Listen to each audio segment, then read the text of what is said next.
नमस्कार साथियों। हाँ, बहुत अच्छी बात है कि आज हमारी गाड़ी पंचर हुई और हमको यहाँ जंगल में रुकने का मौका मिला। तो हमारे सभी साथीगण बड़े उत्सुक है कि जंगल में खाद कौन देता है, और किसान भाई भी काफ़ी जानने को उत्सुक रहते हैं कि हमारी खेतों के अंदर तो खाद हम लोग देते हैं, लेकिन जंगल में खाद कौन देता है। तो आपको आइए बताते हैं।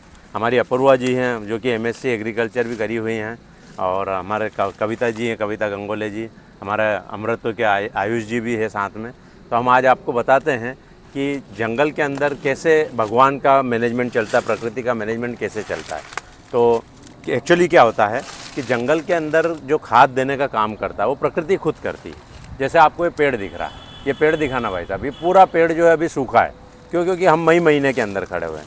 तो मई महीने में क्या होता है, इन पेड़ों की सारी पत्तियाँ जो है वो झड़ जाती है।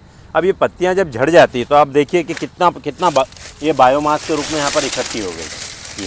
ये सब जो है ये इन पेड़ों की पत्तियाँ हैं, है ना। तो ये जो पेड़ों की पत्तियाँ हैं ये अभी गिर गई। अब ये गिर गई, अब क्या होगा, अभी मई का महीना है। मई के महीने के बाद में यहाँ पर अभी अगले महीने से बारिश गिरना चालू हो जाएगी। अभी थोड़ा सा प्री मानसून एक्टिविटियाँ चालू हो गई है। तो ये क्या होगा, इनके ऊपर बारिश गिरेगी तो ये नमी हो जाएगी, है ना। तो नमी की दशा के अंदर जब यहाँ की जो माइक्रोब्स की जो कॉलोनी है ना, वो एक्टिव हो जाएगी नमी की कंडीशन में। क्योंकि सबसे पहले ये नमी इसको चाहिए, फिर जब इसको नमी चाहिए तो फिर नमी इसके साथ में ये थोड़ा सा सेमी डिकम्पोज में कन्वर्ट होता है। आपने देखा होगा कोई भी बायोमास जो है शुरुआत में क्या होता है, थोड़ा सा काला पड़ता है, हाँ, है ना। लेकिन वो नमी की दशा में ही काला पड़ता है। अभी ये हो सकता है 2 महीने का या 1.5 महीने से पहले से पत्ता पड़ा है, पर ये ऐसा कैसा पड़ा है, ये अभी केवल सूखा है। ये अभी सेमी डिकम्पोज नहीं हुआ, ये अभी सूख गया है। अब जब इसके ऊपर पानी गिरेगा और नीचे मट्टी है तो ये थोड़ा थोड़ा काला पड़ेगा, और जब ये काला पड़ेगा तो ज़मीन से चिपकेगा भी सही, हाँ, है ना। उस वक्त फिर ज़मीन के जो सूक्ष्म जीवाणु है वो सूक्ष्म जीवाणु आएंगे और एक्टिव हो जाएंगे इसको डिकम्पोज करने के लिए। क्योंकि ये उनके लिए खाना पक चुका है। अभी ये उनके लिए रॉ फूड है। जैसे हमारे लिए रॉ फूड क्या होता है, गेहूँ होता है, हाँ, है ना। फिर हम उसका आटा बनाते हैं, आटा बनाने के बाद में फिर उसको मथते हैं, और मथने के बाद रोटी बनाते हैं, है ना। और फिर रोटी को पका करके हम खाते हैं। तो ऐसा ही प्रकृति के अंदर भी होता है कि ये अभी गेहूँ है, उसके लिए एक तरह से रॉ मटेरियल है। अब जैसे ही ये पानी गिरेगा इसके अंदर तो ये थोड़ा जब काला पड़ेगा तो इसका मतलब ये आटा बन गया, ठीक है।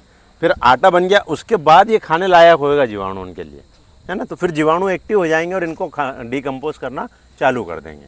अब जब इसको डिकम्पोज करेंगे जीवाणु तो ये उनके लिए क्या हो गया, भोजन हो गया, है ना। तो जो जीवाणु है, सूक्ष्म जीवाणु, जैसे कि हम बातें करते हैं कि यार 1 ग्राम मिट्टी के अंदर, और वाकई में जो जंगल की मिट्टी होती है इसके अंदर अब थोड़ा सा, अभी तो नमी नहीं है, लेकिन जब नमी के अंदर दशा में इसको हम खोदेंगे ना तो इसकी 1 ग्राम मिट्टी के अंदर करीब 300 करोड़ जीवाणु होते हैं।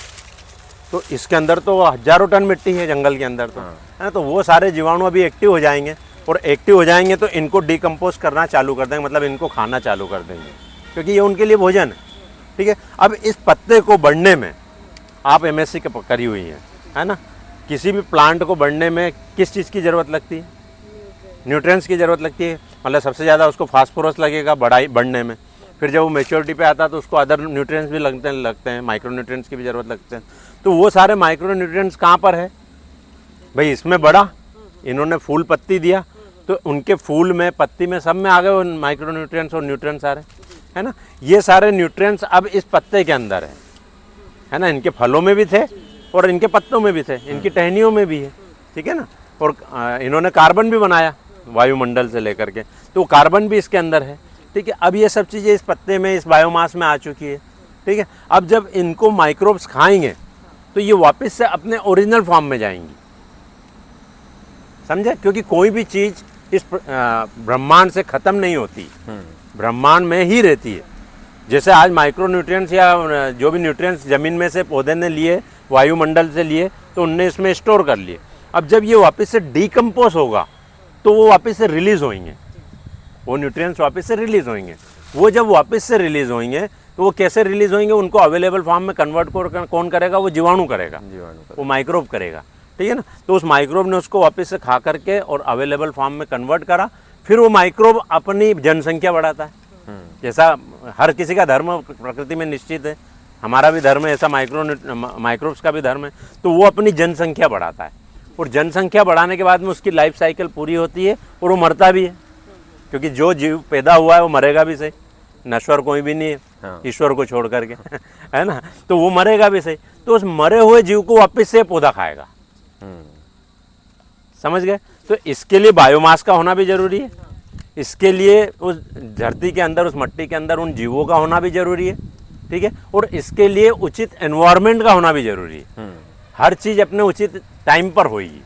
जब इसमें नमी आएगी, जब ये सेमी डिकम्पोज होगा, तभी उनको खाने को मिलेगा। अभी वो डोरमेंसी पीरियड में पड़े हुए हैं जो माइक्रोब्स है मिट्टी के अंदर, लेकिन अभी वो मरे नहीं है, वो डोरमेंसी पीरियड में पड़े हुए हैं, ठीक है। तो ये साइकिल चलता रहता है, फिर वापस से उसमें कन्वर्ट होगा किसमें, पदार्थ में, और पदार्थ को वापस से वनस्पति खाएगी, फिर वनस्पति ग्रो होगी, है ना। उसमें से फल और फूल हम इंसान खाएंगे या पक्षी खाएंगे या दूसरे जीव खाएंगे, और ये वापस से पत्तियाँ और टहनियाँ गिरेगी, वापस से डिकम्पोज होगी, और फिर से वो साइकिल चलता रहेगा। तो इसलिए पॉजिटिव ऊर्जा का भी होना जरूरी है। पॉजिटिव ऊर्जा क्या करेगी, उन जो पदार्थ ज़मीन में वापस आ गए हैं उनको लेकर के और ग्रोथ का काम करेगी, ठीक है। और नेगेटिव ऊर्जा क्या करेगी, ये जो गिरा है इसको वापस से डिकम्पोज होने का काम करेगी, समझे। तो दोनों ऊर्जा का होना भी जरूरी हो गया, करेक्ट। तो इन दोनों ऊर्जा से ईश्वर ने जो है प्रकृति का संचालन करते हैं, है ना। अब हम इंसान जो है भूलवश या अज्ञानतावश क्या करते हैं, हम अपने खेतों में बायोमास जला देते हैं, है ना। आपके किसान क्या करते हैं, फसल अवशेषों को जला देते हैं, ठीक है। तो ये जो अणु इसके अंदर जा चुका है, इतना बहुमूल्य पदार्थ जो इनके अंदर, ये क्या, ये फसलों के अवशेष ही। तो जो इन फसलों के अवशेषों में वो बहुमूल्य पदार्थ जा चुका है, उसको आपने जला करके कार्बन बना करके उड़ा दिया, ठीक है। तो सूक्ष्म जीवाणु भूखे रह गए, उनको खाने को नहीं मिल रहा, ठीक है। धीरे धीरे वो सूक्ष्म जीवाणु क्या करेंगे, खाने के अभाव में मर जाएंगे, है ना। प्लस जब आग लगाते हैं तो आग लगाते तो डोरमेंसी पीरियड में जो जीवाणु पड़े हुए हैं, है ना, कुछ जीव पड़े हुए हैं, कुछ डोरमेंसी में है, कुछ जीवित अवस्था में, कुछ एक्टिव अवस्था में, वो सब भी डैमेज होते हैं, क्योंकि आग से तो जलेंगे ना। हमारे ऊपर कोई, हमारे घर में कोई आग लगा देगा तो क्या हम बचेंगे क्या, बिल्कुल नहीं। तो हम हमारे जो किसान है वो खेतों के अंदर उसमें आग भी लगा रहे हैं। कई सारे तो जंगलों में भी आग लगते देखी गई है।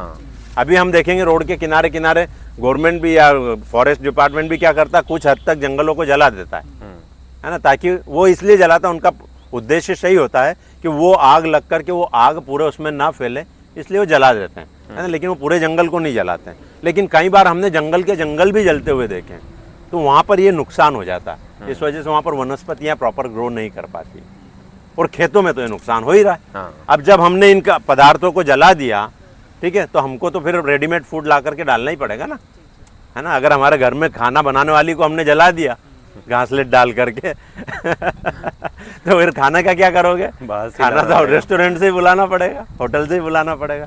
तो यहाँ हम वही कर रहे हैं। तो आपके किसान भाइयों को हम आपके पॉडकास्ट के माध्यम से यही संदेश देना चाहते हैं कि भाई कोई भी व्यक्ति अपने खेतों के इस बहुमूल्य अवशेष को बिल्कुल न जलाए, है ना। ये प्रकृति के द्वारा दिया गया वरदान है, इसको अपने खेतों के अंदर सुरक्षित रखिए। जितना आपका डीएपी और यूरिया और पोटास और जिंक और आयरन ये जितना महंगा है ना, उससे कई गुना ज़्यादा महंगा ये है, क्योंकि उसमें तो लिमिटेड कुछ तत्व है ना। इसके अंदर तो पूरे 108 तत्व है। तो 108 तत्व वाला ज़्यादा महंगा है या 2-4 तत्व वाला ज़्यादा महंगा है, बिल्कुल 108 वाला। तो हम क्या कर रहे हैं, अज्ञानतावश या मूर्खतावश या मजबूरी के चलते हम अपने खेतों के इस 108 तत्वों वाले बहुमूल्य पदार्थ को जला रहे हैं और बाजार से खरीद करके डाल रहे हैं। तो अगर यही सिलसिला चलता रहा तो क्या हम कभी समृद्ध बन पाएंगे? अपूर्वा जी, क्या आपके किसान कभी समृद्ध बन पाएंगे? तो ये आपका फर्ज बनता है कि आप अपने किसानों को इस तरीके से समझाएं, है ना, और उनको बिल्कुल इसके लिए प्रेरित करें कि वो अपने इस बहुमूल्य पदार्थ को बचा करके रखें, है ना। उनके पास रास्ते भी नहीं है। अभी आप जब उनको बोलने जाएंगे ना तो वो बोलेंगे बताओ इस गेहूं की पराली का क्या करें, बताओ इस चावल की पराली का क्या करें। ये उनकी प्रैक्टिकल प्रॉब्लम है ना। तो उनके सॉल्यूशंस भी हमारे पास में हैं। हम उनको वो सॉल्यूशंस भी प्रोवाइड करा करके और उनको समझाएंगे कि भैया इसको धीरे धीरे करके आप जिस तरीके से आपने जलाना सीखा है ऐसे ही इसको वापस से जलाना बंद कीजिए, है ना, और इसको यूज़ करना सीखिए। ठीक है जी। तो यही हम आपको संदेश देना चाहते थे और यही आपको सिखाना चाहते थे। धन्यवाद।